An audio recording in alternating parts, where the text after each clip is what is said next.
Bueno, vamos a meternos de lleno en el siglo XIX español, un siglo que fue un auténtico lío, ¿verdad?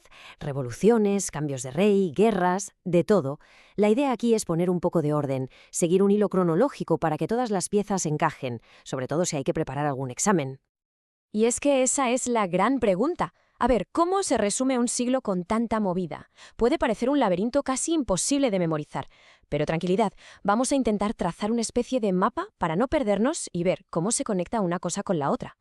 Esta va a ser nuestra hoja de ruta. Empezaremos con guerra y constitución, luego nos meteremos en el jaleo de un trono en disputa, de ahí a un periodo loquísimo de revolución, rey y república.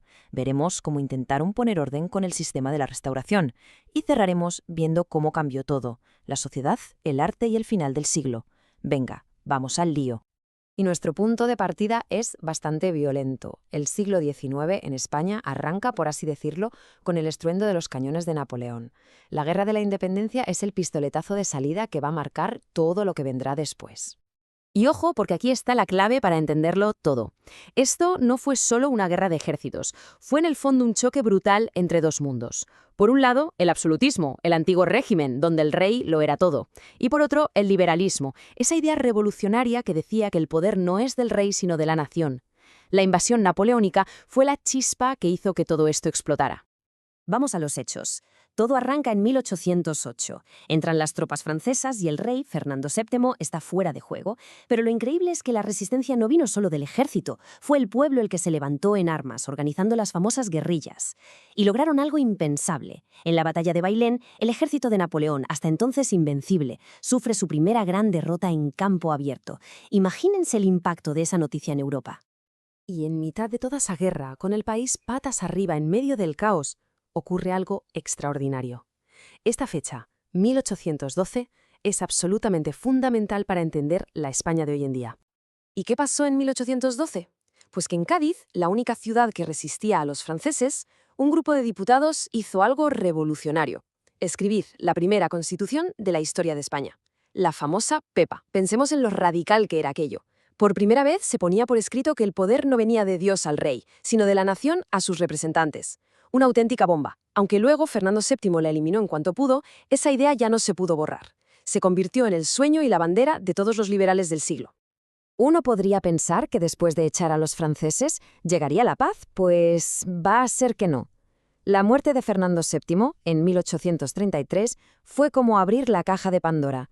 El problema ya no era un enemigo de fuera, sino de dentro. ¿Quién tenía que heredar el trono? Y esa pregunta metió a España en décadas de guerras civiles. A ver si esta línea temporal nos ayuda a aclarar el lío. Fernando VII cambia la ley para que reine su hija Isabel, pero su hermano Carlos dice que eso no es válido y reclama el trono. El resultado: estalla la primera guerra carlista. Y no era solo una pelea familiar, era otra vez la lucha de ideas. Los que apoyaban a Isabel, los isabelinos, eran liberales. Los de Carlos, los carlistas, eran absolutistas. Al final ganan los liberales e Isabel II se convierte en reina, consolidando el liberalismo en España. El reinado de Isabel II fue largo, sí, pero también muy inestable, y acabó con una revolución. Esto nos lleva a uno de los periodos más locos de nuestra historia, el Sexenio Democrático. 6 años en los que España fue como un laboratorio político, probando casi de todo.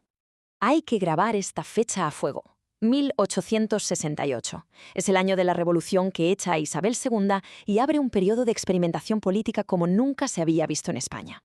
Se la conoció como la Gloriosa. Esta revolución mandó a la reina al exilio y dejó un vacío de poder gigantesco. La pregunta flotaba en el aire. ¿Y ahora? ¿Quién manda? ¿Qué hacemos? Era el momento de empezar de cero y buscar un nuevo modelo para el país. Y fíjense qué locura de 6 años. Primero, deciden que quieren un rey, pero uno moderno, democrático. Y lo importan de Italia, Amadeo de Saboya. Pero España era un caos ingobernable y el pobre Amadeo duró 2 años antes de tirar la toalla. Siguiente intento, la República, la primera de nuestra historia, pero tampoco funcionó. Apenas duró 1 año. Monarquía, abdicación, república, todo en un suspiro. Después de este caos de reyes que vienen y van y repúblicas que no duran, las élites del país solo querían una cosa: orden y estabilidad.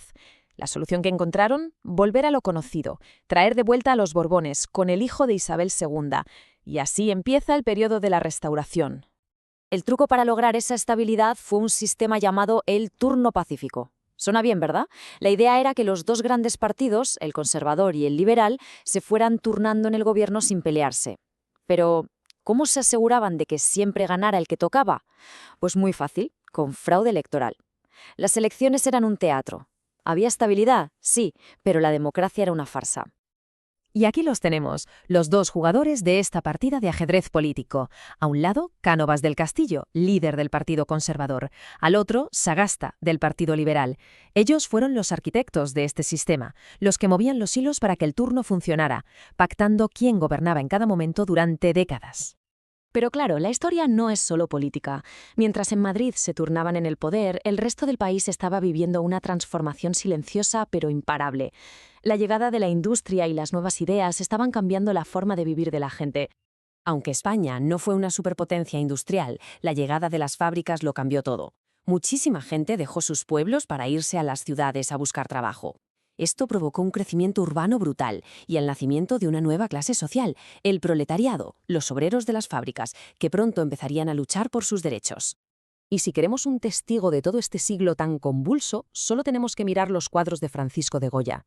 Él lo pintó todo, el lujo de la corte, la brutalidad de la guerra, las supersticiones del pueblo. Fue el gran cronista de su tiempo.